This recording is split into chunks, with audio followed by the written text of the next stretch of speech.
Assalamu alaykum wa rahmatullahi wa barakatuh. Ce n'est pas une simple salutation, c'est une clé. Une clé qui ouvre les portes du silence, là où ton cœur peut enfin respirer. Imagine, le monde entier est endormi. Les rues sont calmes, les voix se sont tues, les écrans se sont éteints. Il n'y a plus que toi et le murmure doux de la nuit. Dans ce silence, il y a une présence, invisible, mais réelle. Une présence qui t'attend, toi. Parce qu'une heure avant le fajr, ce n'est pas une heure comme les autres. C'est un rendez-vous secret entre toi et Allah. À ce moment, les voiles tombent, les cœurs s'ouvrent et les cieux s'illuminent de bénédictions. Tu n'as plus besoin de parler fort, car Allah entend même ce que ton cœur n'ose pas dire. Tu n'as plus besoin de courir, car la paix descend jusqu'à toi. Tu n'as plus besoin de chercher des solutions dans 1000 directions. Tout est là, dans cette heure. Une heure avant le fajr, les anges s'approchent, les bénédictions se déversent et la lumière du ciel se glisse dans les cœurs. Tu sens? Cette tranquillité qui t'envahit, ce frisson qui monte le long de ton âme? C'est le signe que tu es invité. Invité à venir te poser, à venir te reconnecter. Tu sais, on passe nos journées à chercher la paix ailleurs. Dans les réseaux, les mots, les projets, les gens. Mais cette paix-là, celle qui ne se brise jamais, tu ne la trouveras qu'ici. Dans le cœur du silence, à l'heure où le monde dort encore, mais où le Seigneur de l'univers t'appelle. Et ce moment-là, il peut tout changer. Pas seulement ta journée, ta destinée. Parce qu'en une heure, Allah peut ouvrir une porte que tu cherchais depuis des années. Il peut guérir une douleur que tu caches depuis longtemps. Il peut apaiser une peur que tu n'as jamais osé nommer. Mais pour cela, il faut que tu viennes. Pas comme un devoir, pas comme une habitude. Viens comme un ami assoiffé, viens comme un serviteur qui espère, viens comme un cœur qui veut revivre. Rappelle-toi, cette heure n'est pas là par hasard. Allah l'a choisie, il l'a bénie, il l'a rendue spéciale pour ceux qui cherchent en la proximité. C'est une heure où les portes du ciel sont grandes ouvertes, où la miséricorde s'écoule comme une pluie douce. Tu n'as qu'à lever les mains ou même ton regard et dire « Ya Allah, je suis venu, me voici et tu verras. Tu verras comment le silence devient lumière, comment la solitude devient rencontre, comment une simple heure devient le début d'une nouvelle vie. » Alors, ne quitte pas cette vidéo. Reste avec moi jusqu'à la fin. Parce qu'à la fin, j'ai une surprise pour toi.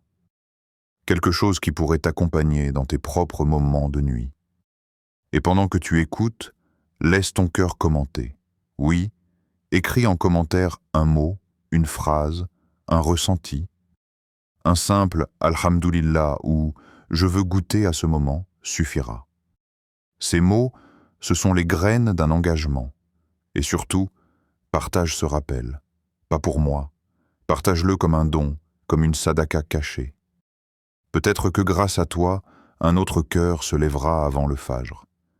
Et imagine la récompense, chaque fois qu'il invoquera Allah, chaque fois qu'il pleurera dans le silence de la nuit. Reste jusqu'à la fin. Parce que cette vidéo n'est pas un simple rappel. C'est une invitation à renaître. Une heure avant le fajr, ton cœur peut s'ouvrir. Ta foi peut s'élever. Ton destin peut s'éclairer. Et si tu veux savoir comment vivre cette heure et pourquoi elle est si exceptionnelle, ne bouge pas. Ce qui vient maintenant, c'est le secret des cœurs éveillés. Sais-tu pourquoi ce moment est si précieux? Parce qu'il est béni par la parole même du prophète et honoré par le geste d'Allah lui-même. Le messager d'Allah a dit « Notre Seigneur descend chaque nuit au ciel le plus bas lorsqu'il reste un tiers de la nuit, et il dit « Qui m'invoque afin que je lui réponde? Qui me demande afin que je lui donne? Qui implore mon pardon afin que je le lui accorde? Al-Bukhari et Muslim. Lise bien ces paroles. Elles ne décrivent pas une métaphore. Elles décrivent un rendez-vous réel. Le Créateur des cieux descend vers sa création. Pas pour juger, pas pour punir, mais pour écouter, pour accueillir, pour pardonner. Quand tout dort, lui t'attend. Et il ne pose pas 1000 conditions. Il ne dit pas « Sois parfait avant de venir ». Il dit simplement « Qui m'invoque ? Qui me demande ? Qui implore ?» C'est une invitation ouverte à tous les cœurs fatigués, perdus ou brisés. Dans le Coran, Allah décrit les serviteurs qu'il aime. Ils s'arrachent à leur lit pour invoquer leur Seigneur, par crainte et par espoir, et dépensent de ce que nous leur avons attribué, sourate As-Sajda, verset 16. Ils s'arrachent. Tu entends ce mot ? Cela veut dire que ce n'est pas toujours facile. Que même les plus pieux ont dû lutter contre le sommeil, contre la paresse, contre le confort. Mais ils se lèvent, parce qu'ils savent ce qui les attend. Et Allah, en retour, les couvre de sa miséricorde. C'est dans cette heure que les invocations montent sans obstacle. C'est là que les larmes deviennent des prières. C'est là que les fautes deviennent des pardons. Ce moment, c'est le refuge des cœurs sincères. Ceux qui veulent commencer la journée avec lumière, ceux qui cherchent des réponses, ceux qui veulent simplement être proches. Et ce n'est pas seulement un secret spirituel, c'est aussi un trésor psychologique. Avant le lever du soleil, le monde est encore pur. Les bruits sont absents, les écrans sont éteints, les pensées sont claires. Ton esprit est frais, ton cœur est calme. C'est le moment idéal pour méditer, réfléchir, écouter. Les scientifiques disent que le cerveau, au réveil, fonctionne à un niveau plus profond.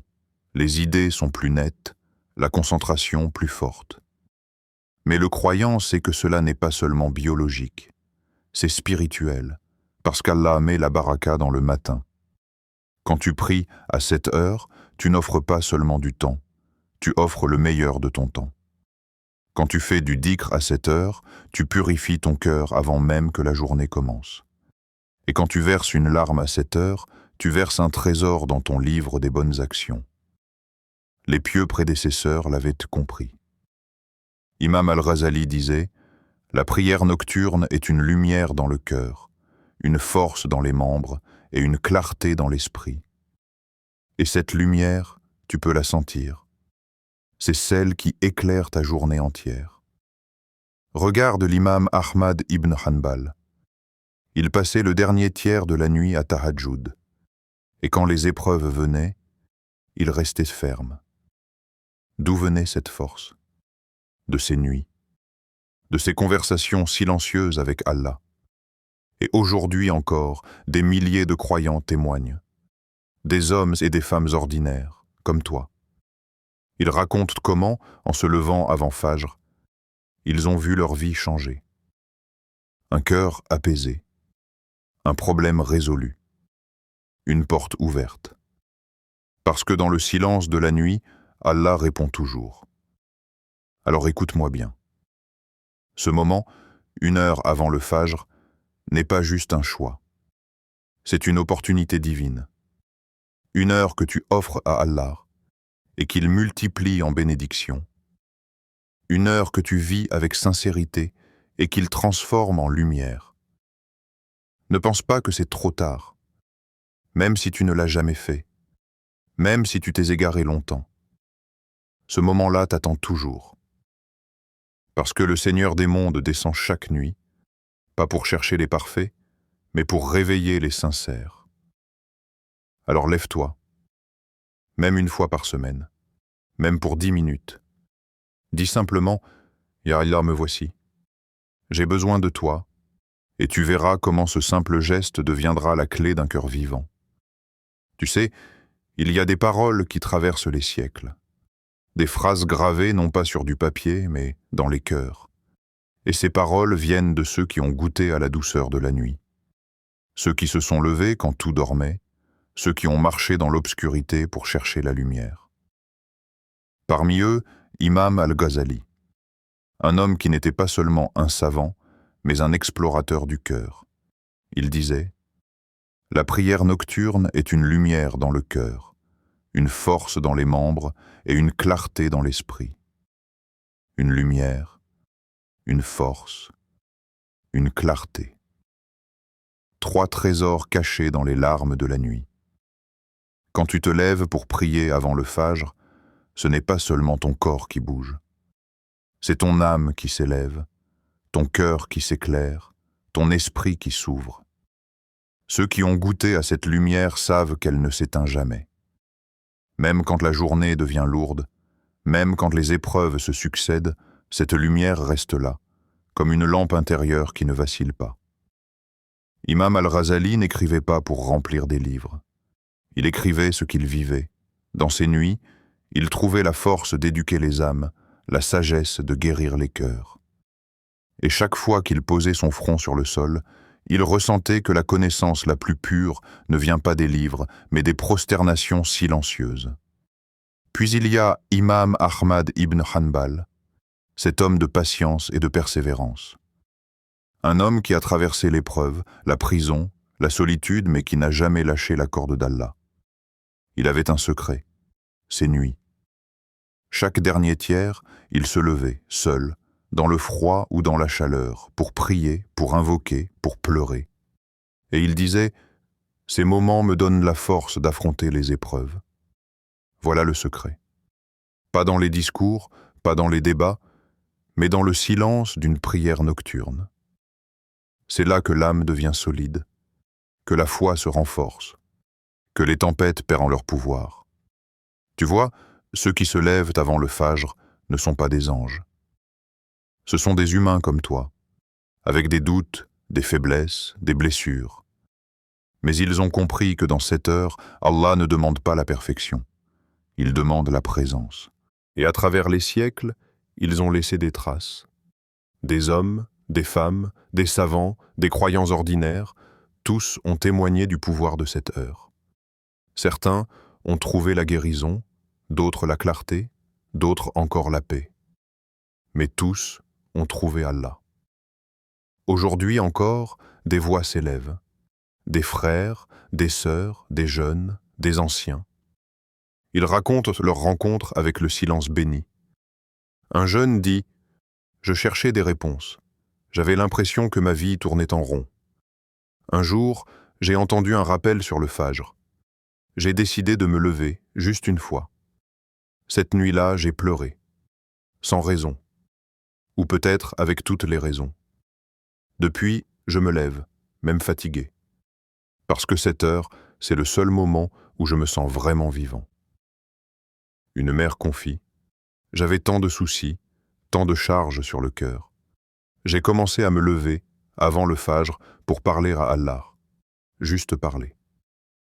Aujourd'hui, même si mes problèmes ne sont pas tous partis, j'ai une paix que je n'avais jamais connue. » Un homme d'affaires raconte « Je croyais que le succès venait du travail. Puis j'ai compris que la vraie baraka vient du tahajjud.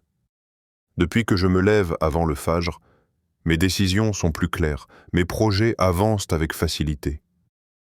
Et peut-être que toi aussi tu as déjà ressenti ce besoin. Ce moment où tu te réveilles sans raison, au milieu de la nuit. Ton cœur bat doucement, ton esprit est calme. Et si ce n'était pas le hasard? Et si c'était une invitation? Une voix intérieure qui te dit « Viens ». C'est maintenant. C'est comme si Allah venait te réveiller, doucement, pas pour te juger, mais pour t'aimer.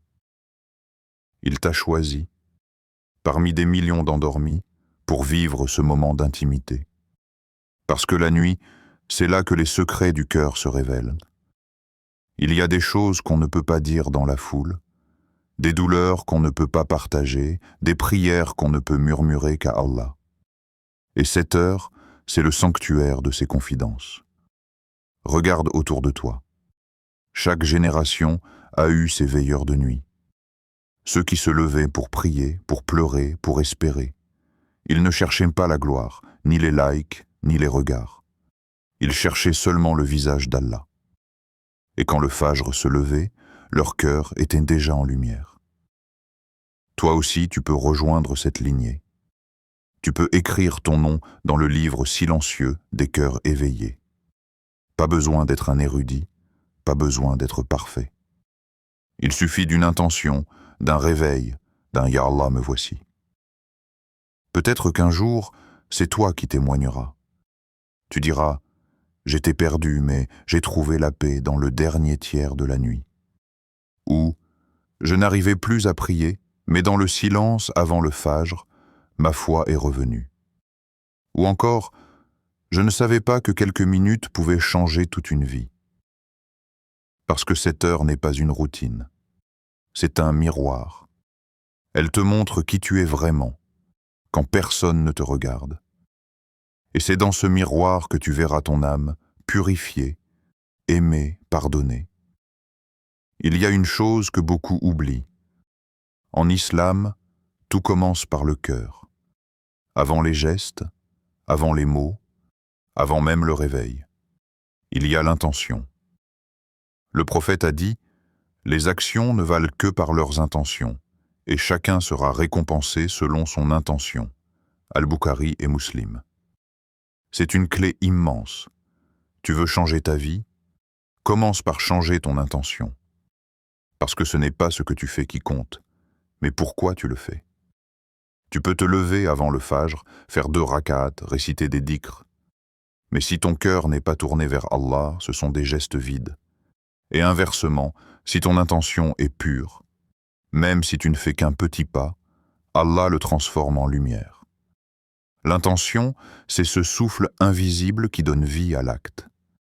C'est ce qui fait qu'une action devient une adoration, qu'un geste ordinaire devient un chemin vers le paradis. Avant de dormir, prends un moment. Ne te laisse pas glisser dans le sommeil comme un automate. Pose ta tête sur l'oreiller et parle à ton Seigneur. Ya Allah, demain, je veux me lever pour toi.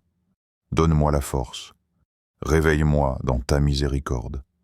Et si je n'y arrive pas, inscris-moi parmi ceux qui t'aiment. Ce simple murmure, c'est déjà une adoration.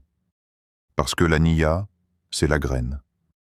Même si tu ne vois pas la fleur, Allah voit la graine. Prépare ton cœur, mais aussi ton environnement. Pose ton alarme loin du lit.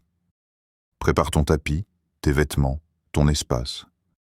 Ce sont des gestes simples, mais ils traduisent une volonté. Tu veux répondre à l'appel. Et si tu échoues? Si le sommeil te gagne? Si tu te réveilles trop tard? Ne sois pas triste. Le prophète a dit qu'Allah récompense l'intention, même si l'acte n'a pas été accompli.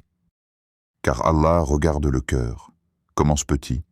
Ne te mets pas une montagne à gravir d'un coup. Dis-toi, je veux me lever 10 minutes avant le fajr. Juste 10 minutes. Pour dire Alhamdulillah, pour faire du dhikr, pour prier 2 rak'at. Puis laisse Allah agrandir ton pas. La niya, c'est la sincérité nue. Pas celle qu'on affiche, mais celle qu'on vit quand personne ne regarde. Quand tu te lèves dans le froid, les yeux lourds, et que tu dis « Je viens, Ya Allah », même les anges écrivent « Serviteur sincère ». Chaque nuit, fais ce pacte. Dis-lui « Je veux venir, même fatigué.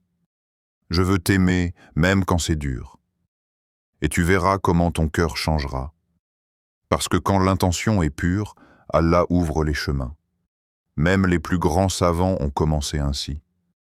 Pas avec des exploits, mais avec une intention. Et cette intention les a conduits à la lumière.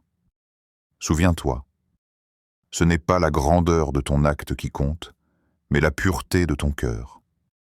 Une larme sincère vaut plus qu'une nuit entière sans présence. Une prière simple avec amour vaut plus qu'un rituel sans âme. Alors chaque soir, refais cette promesse. Ferme les yeux et dis « Ya Allah, demain je veux te rencontrer avant le fajr. Donne-moi la sincérité, la constance et la douceur. Et même si tu ne vois pas de résultat immédiat, sache qu'à chaque niya, tu plantes une graine de lumière. Et bientôt, ton cœur deviendra un jardin.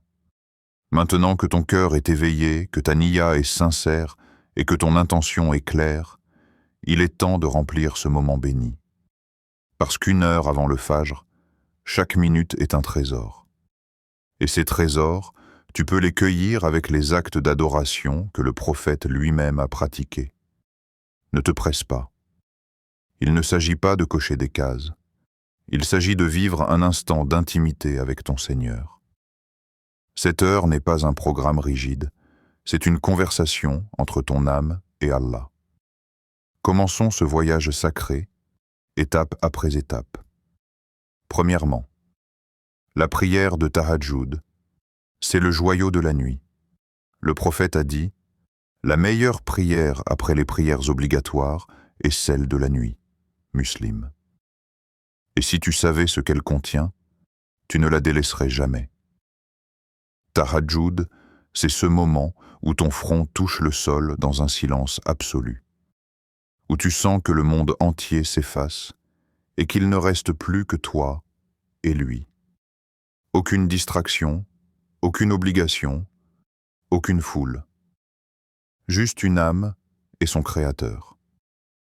Commence petit. Le prophète priait souvent 8 raka'at, mais si tu débutes, 2 suffisants.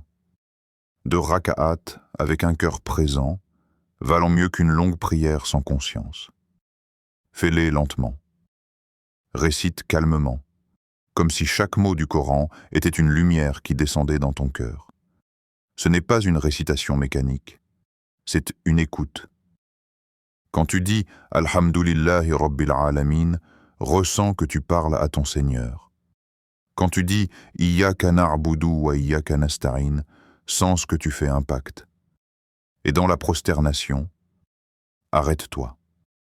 Ne te relève pas tout de suite. C'est là, dans ce geste d'humilité, que tu es le plus proche d'Allah. Le prophète a dit, le serviteur est le plus proche de son Seigneur lorsqu'il est en prosternation. Muslim. Alors parle-lui. Dépose tout, tes soucis, tes rêves, tes fautes, tes espoirs. Dis-lui ce que tu n'as jamais osé dire à personne. Et surtout, fais des doigts, pas des phrases répétées sans cœur. Des invocations sincères, venues des profondeurs de ton être. Tu veux être guidé? Dis-le. Tu veux guérir? Demande-le.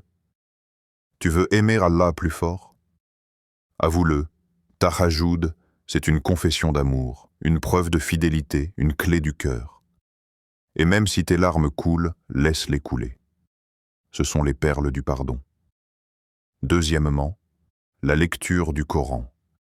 Quand tu termines ta prière, ne replonge pas dans le silence vide. Reste dans la lumière.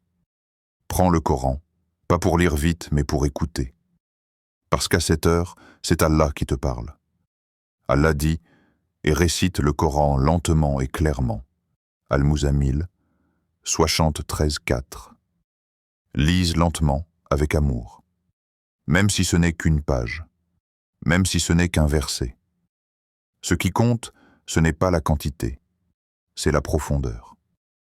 Commence par des sourates que le prophète recommandait à cette heure. Al-Ikhlas, un résumé de la foi pure.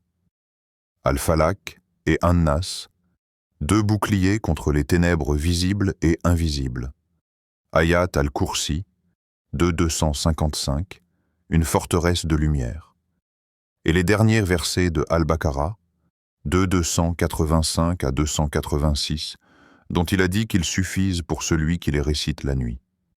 Mais surtout, ne lis pas seulement avec la langue, lis avec le cœur.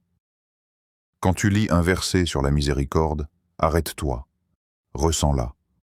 Quand tu lis un verset sur le châtiment, réfléchis. Quand tu lis un verset sur le paradis, imagine-toi parmi ces jardins. Tu n'as pas besoin de tout comprendre. Le Coran parle à des niveaux que ton intellect ne saisit pas toujours, mais ton âme, elle, reconnaît la voix de son Seigneur. Et parfois, un seul verset suffit pour réveiller un cœur endormi.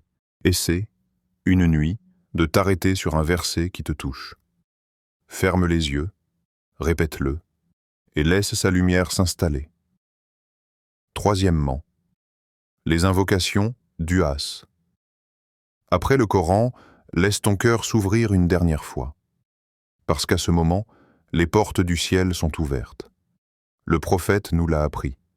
Notre Seigneur descend chaque nuit au ciel le plus bas, et il dit « Qui m'invoque afin que je lui réponde? Qui me demande afin que je lui donne? Qui implore mon pardon afin que je lui pardonne ?» Al-Bukhari et Muslim. C'est le moment où Allah attend ta voix. Alors ne reste pas silencieux, mais apprends à formuler ta doua. Commence toujours par les louanges d'Allah. Glorifie-le, nomme-le par ses plus beaux noms. Ya Rahman, Ya Ghaffar, Ya Latif. Ensuite, envoie des salutations sur le prophète. Car chaque invocation est suspendue entre ciel et terre jusqu'à ce qu'elle passe par le nom du messager. Puis, exprime tes besoins. Ne dis pas « Ya Allah, améliore ma vie ».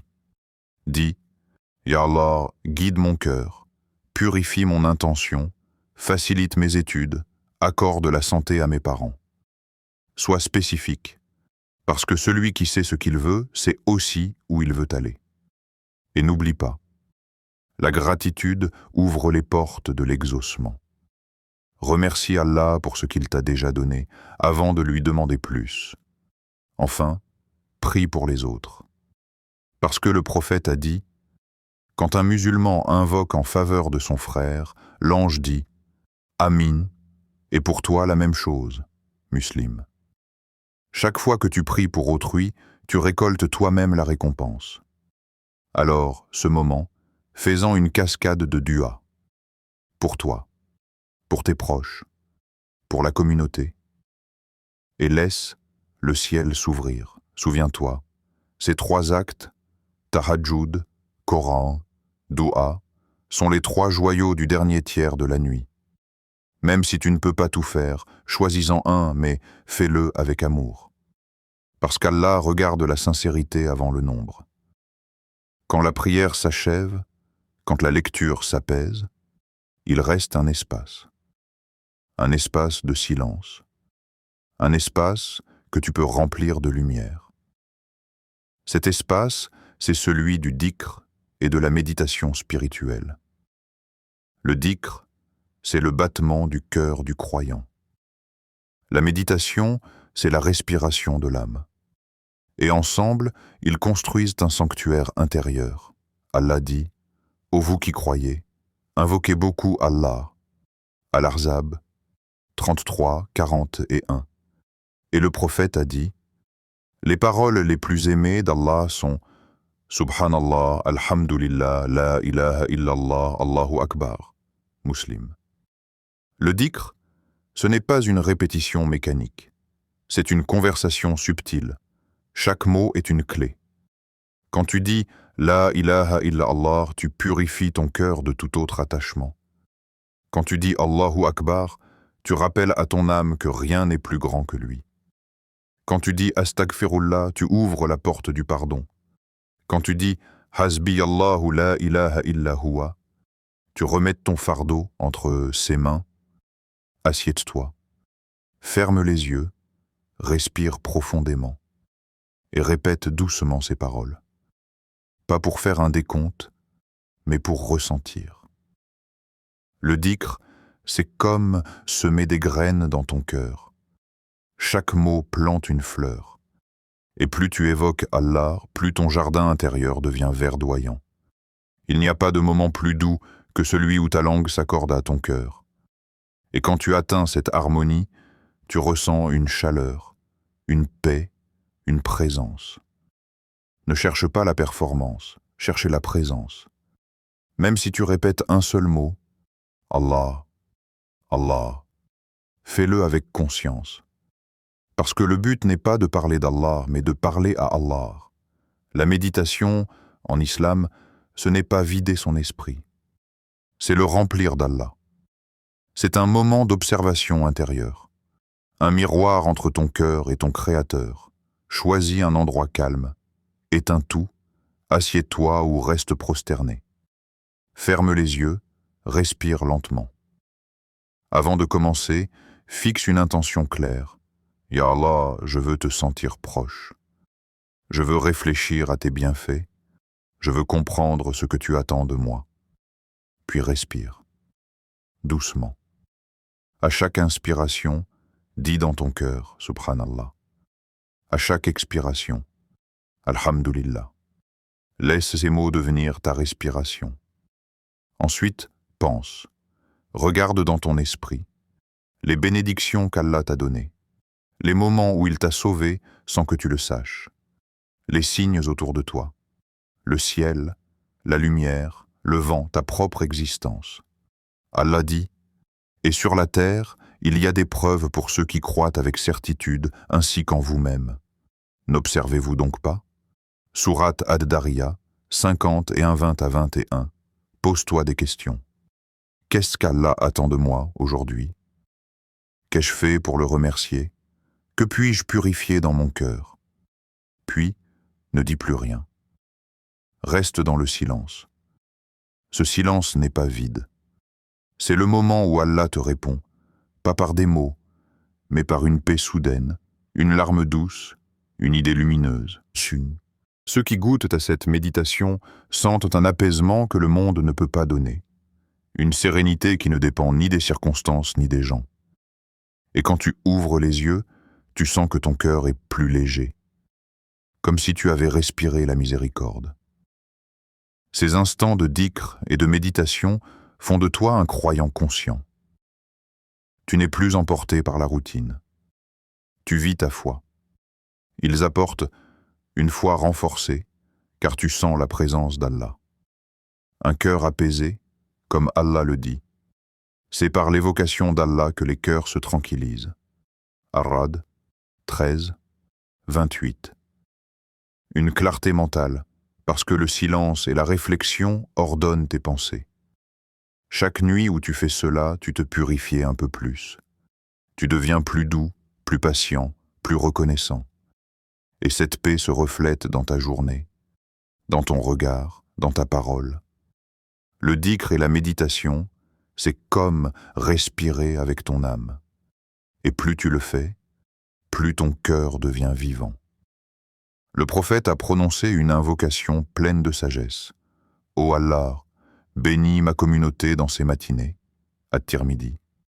Ces mots ne sont pas anodins. Ils révèlent un secret.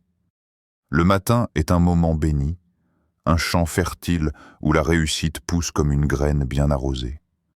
Mais encore faut-il planter avec intention. Ce moment d'après-Fajr n'est pas seulement une parenthèse spirituelle. C'est une porte ouverte sur la productivité, la paix et la baraka. Parce qu'une fois que ton âme a goûté au silence, à la prière et à la lumière du dernier tiers de la nuit, elle devient prête à orienter ta journée vers Allah. Tu vois, beaucoup se lèvent tôt, mais peu se lèvent avec sens. Ils courent, ils planifient, ils travaillent. Mais sans direction spirituelle, leur journée s'éparpille. Alors que toi, tu as la chance d'écrire ta journée sous la lumière du matin, éclairée par le souvenir d'Allah. Pourquoi planifier après Fajr? Parce que c'est à ce moment que ton esprit est calme. Ton cœur est encore pur, lavé par la prière et le dhikr. Les bruits du monde n'ont pas encore envahi ton espace. Tu es lucide, reposé, connecté. Ce que tu poses comme intention maintenant, Allah peut le remplir de sa bénédiction tout au long du jour. Et rappelle-toi, chaque intention peut devenir une adoration, si tu la relis à Allah. Tu veux travailler? 10. Ya Allah, je travaille pour nourrir ma famille avec un revenu halal. Tu veux étudier? 10. J'étudie pour être utile à ma communauté. Tu veux faire le ménage? 10. Je veux entretenir les bienfaits qu'Allah m'a donnés. Subhanallah. Même les gestes les plus simples deviennent lumière quand tu y mets une intention pieuse.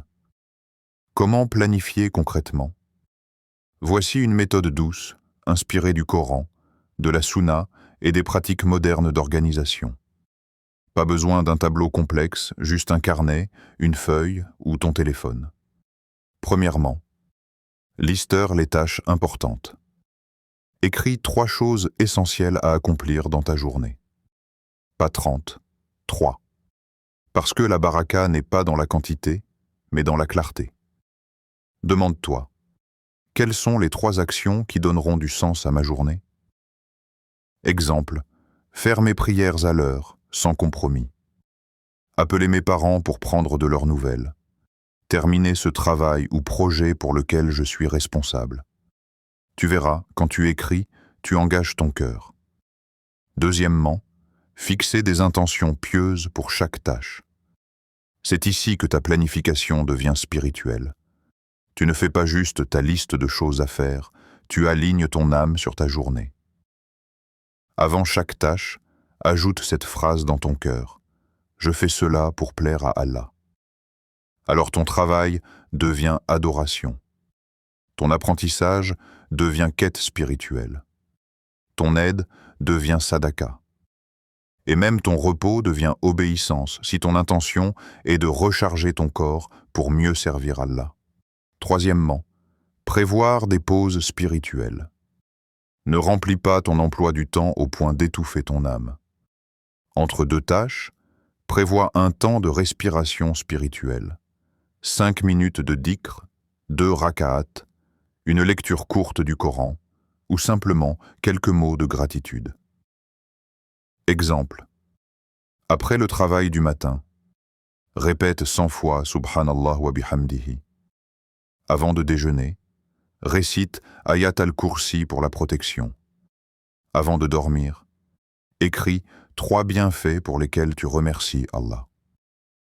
Ces petites pauses sont comme des oasis dans le désert de la journée. Elles rafraîchissent ton cœur et t'empêchent de te perdre dans la routine. Exemple de routine bénie. Imagine une journée alignée sur la baraka du matin. Avant Fajr, Tahajjud, lecture du Coran, méditation silencieuse. Après Fajr, prière, adkar du matin, carnet en main, noter 3 priorités, plus intention pieuse. Matinée, travail ou étude avec esprit clair. Pause dhikr entre 2 tâches. Après-midi, dure à l'heure, puis reprise. Ajouter un acte de bienfaisance, aider, appeler, donner. Soirée, lecture inspirante, introspection, prière du Isha avec gratitude. Chaque moment est utile. Chaque geste est connecté. Chaque souffle devient adoration. C'est cela la baraka. Faire moins, mais vivre plus. Agir peu, mais avec sens. Les bienfaits d'une planification spirituelle. Moins de stress. Tu sais où tu vas, tu ne t'éparpilles plus. Plus de discipline. Tu contrôles ta journée, elle ne te contrôle plus. Baraka visible. Tu accomplis plus en moins de temps, car tu as commencé sous la bénédiction du matin. Équilibre spirituel. Tu ne sépares plus ta foi de ta vie. Tout devient dévotion. Le prophète a dit « L'acte le plus aimé d'Allah est celui qui est constant, même s'il est petit. » Al-Bukhari. Planifier chaque matin, ce n'est pas chercher la perfection, c'est chercher la constance. Et cette constance est un secret de transformation. Jour après jour, tu verras ton temps devenir un allié. Tes journées auront un goût différent, celui de la paix. Quand tu t'attaches à cette heure avant le Fajr, quand tu organises tes journées sous la lumière du matin, tu entres dans un cycle béni. Un cercle vertueux où chaque nuit t'élève, chaque matin te bénit, chaque jour te transforme. Et peu à peu, tu remarques des changements profonds. Pas forcément visibles tout de suite, mais réels, constants, puissants. Ton lien avec Allah devient vivant. Tu ne pries plus par habitude, mais par amour. Tes prières deviennent des dialogues, pas des obligations. Tu sens une lumière intérieure, une douceur nouvelle. Une paix que ni l'argent, ni la réussite, ni les gens ne peuvent t'offrir. Un frère confie « Avant, je priais sans conviction. Depuis que je me lève avant le Fajr, mes prières ont un goût différent.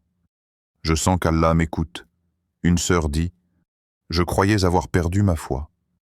Mais ces instants de nuit m'ont rendu à Allah tout découvre ce qu'est la présence divine. Sentir qu'Allah est là, dans tes silences, dans tes pas, dans tes épreuves. Et cette proximité te donne une force tranquille. Ceux qui se lèvent avant le Fajr témoignent d'un apaisement unique. L'anxiété baisse, les peurs s'adoucissent, les pensées s'ordonnent, parce que dans le silence de la nuit, tu apprends à confier tes fardeaux à Allah. Tu arrêtes de porter seul ce qui t'épuise. Un étudiant raconte « J'étais stressé par mes examens. Depuis que je confie tout à Allah avant Fajr, je me sens calme, même dans l'incertitude. » Une mère dit « Je me sentais dépassé. Maintenant, même quand les journées sont longues, je garde la sérénité. » La psychologie moderne parle de pleine conscience. Mais la pleine conscience d'Allah, taqwa, a une profondeur bien plus grande. Elle t'apprend à respirer avec confiance, à vivre avec gratitude, à réagir avec sagesse. Ce moment béni ne nourrit pas que ton âme. Il transforme aussi ta vie quotidienne. Tu deviens plus organisé, plus efficace, plus clairvoyant. Un entrepreneur dit « Depuis que je commence ma journée après Fajr, ma productivité a doublé. Les idées viennent plus vite, les obstacles se lèvent plus facilement. » Un étudiant témoigne. Je pensais que me lever tôt allait me fatiguer.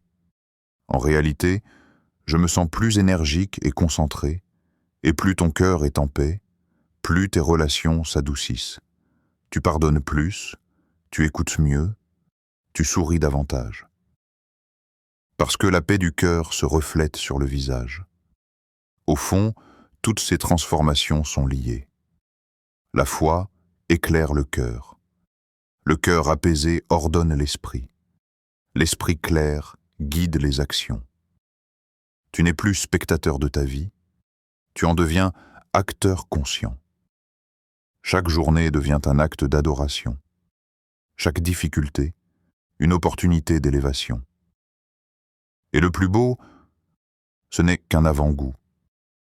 Parce que se lever avant le Fajr, c'est s'entraîner pour un jour se lever dans la lumière du paradis. 1 heure avant le Fajr, ce n'est pas juste un moment, c'est une porte. Une habitude qui change ton rythme, ton cœur, ton destin. C'est un pacte entre toi et Allah. Un rendez-vous qui équilibre ta foi et ta vie. Une clé pour vivre sous la baraka et la guidance divine. Alors commence. Même petit, même fatigué.